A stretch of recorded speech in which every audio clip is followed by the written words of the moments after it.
Hi, thanks for joining me again, and welcome to another Icon interview series. And I'm here with the one and only Simon Madden, Essendon legend, AFL legend, 378 games. You were telling me before. You make sure I got that right. Yeah, you've got to get the numbers right.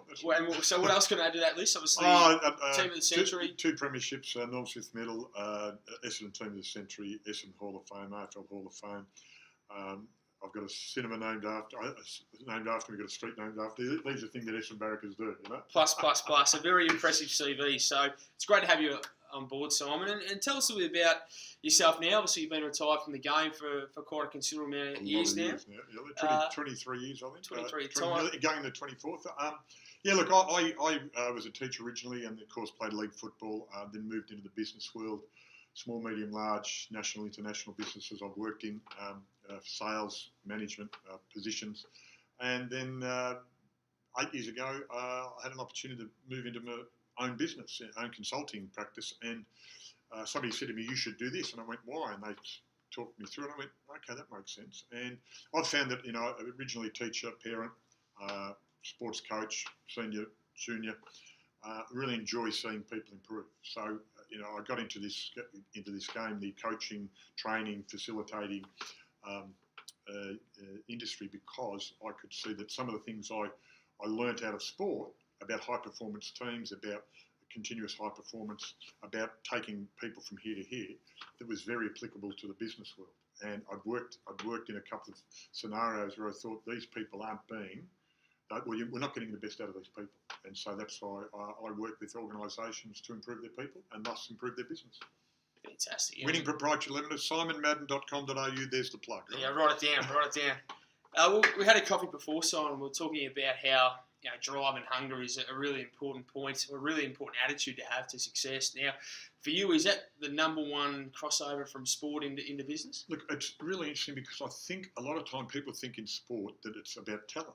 And of course, talent will take you to a certain level, but there's a lot of talented people who don't make it because there's a lot of things that don't need talent. So about having the right attitude, about putting in the effort, about doing the extra bit of training, about being on time, about being coachable, about all these things that make you say that, yes, I can take, if there's two people with the talent and you're working that bit higher and harder, you go higher. And that is the thing that can make you a better whatever you are. But you've got to understand, and it starts with attitude. A lot of people look at attitude, skills and knowledge on an even level, and a whole lot of research from a whole lot of people and a whole lot of backgrounds say that it's the attitude can be up to 65, 75% of success for people. And that's about doing all those things that aren't just about talent. It's about that drive or that push or that understanding and having the right mindset. I know Ernst & Young over in London, they've tried a phase where they're not going to recruit for competence and all. They're not going to check people's history, experience, education. They're purely going to recruit from what you said around that attitude. And that's a really interesting point because a lot of times now people will hire people on skill and fire on fit because they don't fit the culture. And I've seen this really early days in the IT industry, right through to other big businesses, that you get the right attitude, then there are skills that are trainable. And so you see, I want to fit into this culture, and it's more and more I work with companies about culture. And a really interesting one is, say, Google. People who work for Google don't say, "Oh, I work for an IT company." Yeah. They almost like the big G on the chest. I work for Google. It's a cultural thing there where they draw people in to be part of the culture. And what I see with businesses, the businesses that can align the goals and aspirations of the individual with the goals and aspirations of the organisation, you'll start to look at them and do the research. They're the people who actually, they get good people to start, or the attitudinally, and then they train, but they align these goals and aspirations together. And so the people are aiming for what the companies or the organisation's aiming for. When you do that, you actually get a good culture, and you get a culture that continually builds success for each other. Yeah, absolutely. And you know from the work that you do, and then also the work that I do as well, that that skill and that experience is about 1% of the problems that occur within a workplace. 99% of issues and problems and challenges come back to that attitude, the character, how well people get along with other people. Yeah. So it's so important. And it's interesting because I know we work in the same field and we've worked together before, and even now, like intergenerational leadership, which sort of people. What do you mean? We have so many people in the workforce now of so many different ages. So if you go, say, into a McDonald's, you can have a 16-year-old working there, right through to some businesses who've got, say, the owner of the business or someone who's had a share in the business and they're on sold it, but there could be 85. So you've got all these generations. So understanding how you can lead them and motivate them and link them together is not easy for companies, because companies can measure the dollars and cents because that's the scoreboard. But football clubs, netball clubs, any sport, they don't look at the score. They look at the scoreboard at the end or along the way. It's about the process. And you'll hear in modern sport now, the process. It is. And then part of that is the culture. And the culture is very simple, but it's very hard to do. It's behaviours and actions. And that comes after the right attitude. Absolutely. And I remember hearing someone say that leadership isn't leadership unless it's consistent.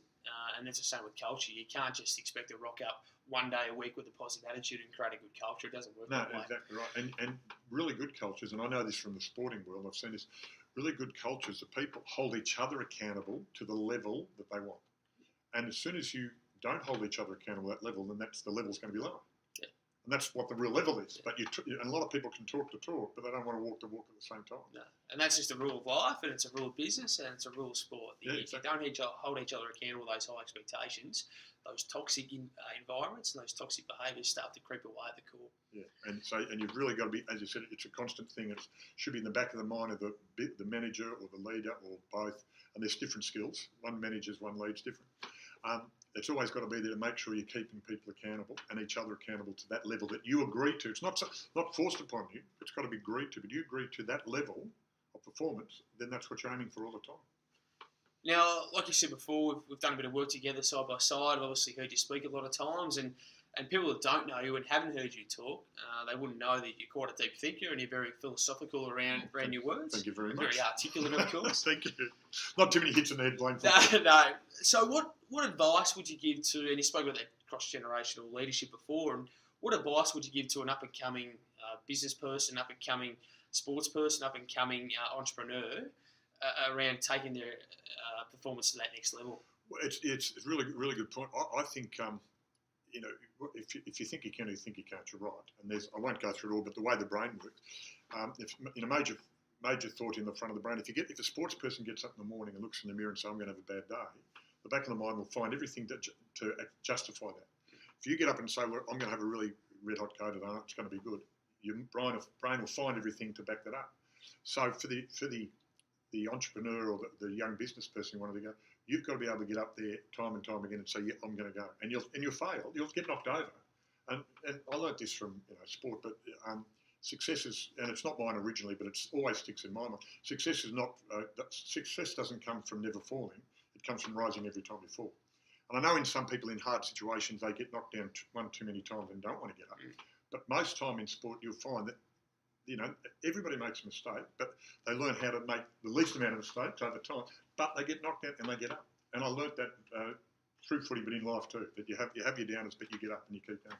And just on that, to play 378 games for Essendon at a very high level, playing one of the toughest positions on the ground. Obviously, they've changed the rules a bit now. Back in your day, they used to run at each other, start on the goal spear and run at each other. So what drove you to keep getting back up and build that resilience? I went through a couple of downers in my career, and you can reel off all these great things, because when you're an ex-sports person, they can introduce you and say premierships and best and fairest and number of games, etc.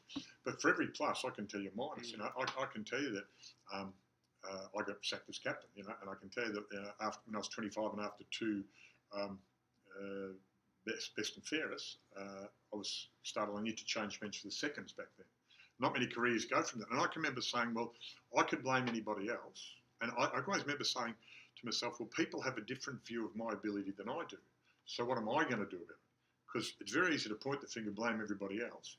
And you can't change other people. But if you change your behaviour, people have to change with you.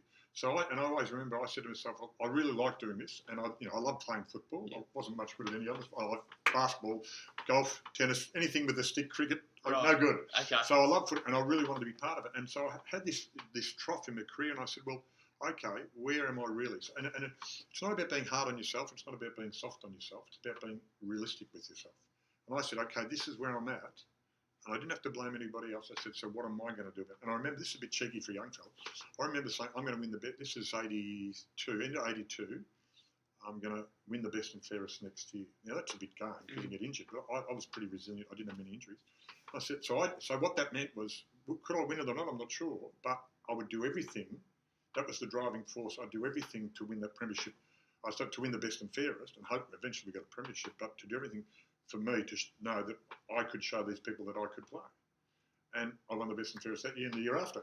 1983 and 1984 in Premiership year 84. In Premiership. And what it taught me, and it's not a big pat on the back. What it actually taught me is that you can actually be in control of your destiny. You raise your standards. You raise your standards. And I said, this is what I really want to do. I really love doing this, and I really want to be good at it. And I had a glitch, but it was me who took control, and they had to deal with what I changed to. So, if you're playing well enough, they have to play it. If you're not playing well enough, they won't play it. So I said, I'll do all the training, and it paid off. And that was a real eye-opener for me about being in control of your own destiny.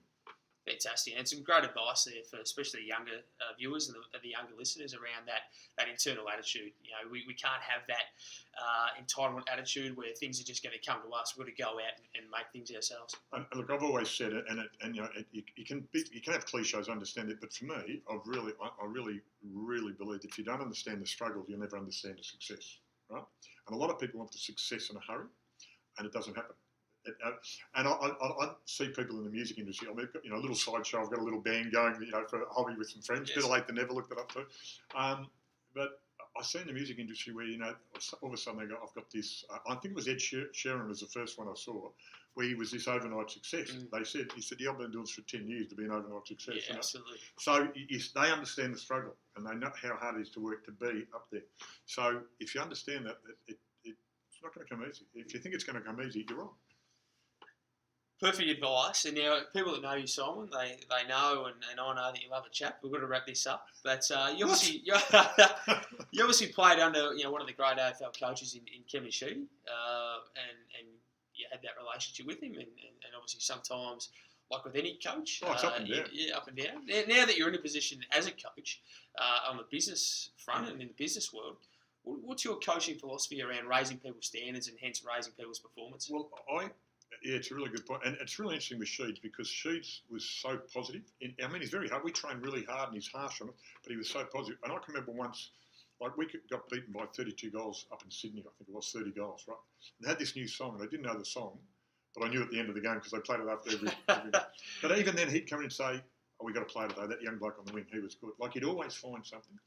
And I can remember a couple of times we had stand-up arguments. And he was passionate about coaching. I was passionate about playing. We disagreed, had a stand-up argument, and moved on. And probably I respect him more for that because we didn't hold grudges. We just knew how passionate we were with each other. But for me, that positiveness, that positivity or positiveness, whichever the fancy word is these days, I took that from Sheeds. And in our darkest moments, he was still positive. He could still. And I remember, and this is just for the old history. 83, we got beaten by Hawthorn.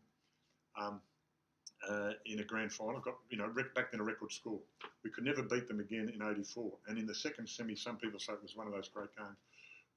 Rodney Eade kicked a goal in the dying second to make it 7 points. And we went into the room afterwards absolutely drained, and that we can never beat them. And with 7 points. And if Sheeds was really good because he said, look, see that team, that's the best team. And we're this far from it. And I can remember you sort of went in like this, and you come out and went, yeah. So and people get the positive, being positive a bit wrong. It's not about, it's okay, we love you dearly. It's being positive about your strengths and being positive about how you can improve your weaknesses. But it's pointing at your weaknesses. Yes, we all have weaknesses, so what are we going to do about them? And he was really positive. And I think when I'm coaching people have got to really understand it is hard, but you can have a positive attitude to that. And when there's something going wrong, you can have a positive attitude. Okay, how can I fix that? And so that positive attitude all along is paramount in you becoming whoever or whatever you want to be. That's awesome, and it's great to hear from someone like you, Simon. The best of the best throughout your career. But you had your dark days, you had your struggles, had some times where you had some setbacks, but you picked yourself up and went again. And I think that's a really important point for any person wanting to improve their performance, any young, inspiring business people, sporting people, entrepreneur, like I said before. So, Simon, it's been an absolute pleasure. Always good to catch up, mate. I hope you're going well. Good luck with it. Yeah, thank you. Cheers. Thank you.